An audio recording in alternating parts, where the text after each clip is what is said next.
All right, here's what a horizontal one would look like.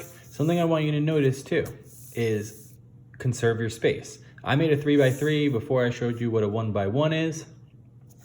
Now, what some people might want to do right away is make like a 6x6, and that's really big. And just try to conserve paper, 3x3, that's why I said 3x3 and 2x2. Those are kind of like the good numbers in my opinion, so that you can make it big enough to really see some good detail, but small enough so that you're not taking up an entire page every time you're working. So you kind of want to find that like happy dimensions. Like I said, 2x2 or 3x3 is preferred. I don't think 1x1's too small, and anything bigger than that's just taking up too much space. So now we're gonna work horizontally. I was gonna flip it like this, but I realized I can't. What I can do actually is I have a feeling it's gonna be close. Maybe this will, I'm just gonna move this starting line down a little bit. So I'm gonna move it down to here. And now we're gonna go horizontal. Assuming we're doing 3x3 again. Ooh, hit that.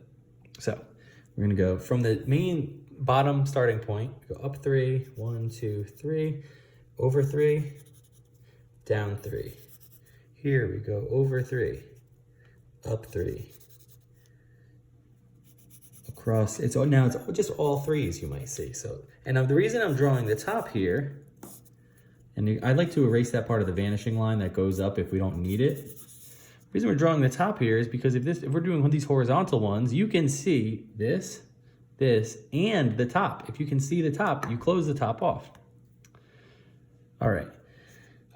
Just here's a good piece of advice too.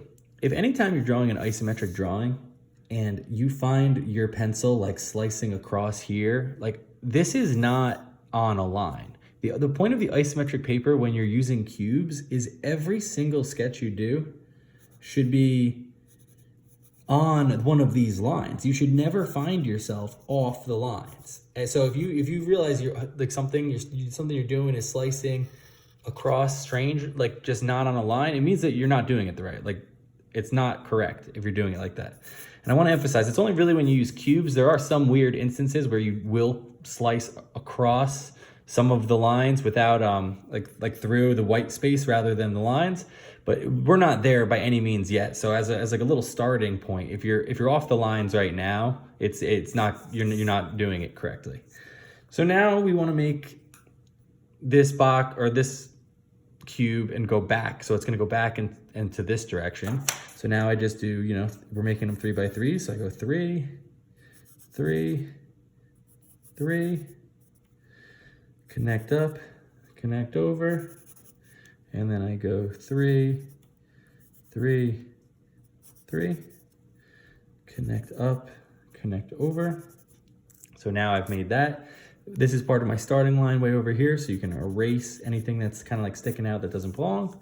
And then a good way, if you really want to go from like lighter to more dense lines when you're making them more bold. See what I did is I just did all the vertical lines. So now I know all the vertical lines are straight. And now I'm gonna do maybe all the ones slicing this way. So there's gonna be 3 kind of long lines. You almost wanna make the ones that are connected, like just keep it going as if they're the same line. And then, good, and all these. Great.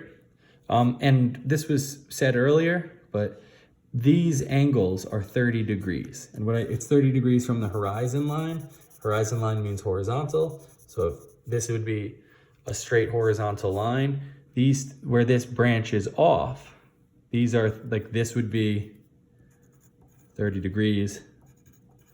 That's 30 degrees. It's just like the most aesthetically accurate to the human eye. So that's why it's 30-degree angles there. Okay, so that covers drawing the vertical and horizontal.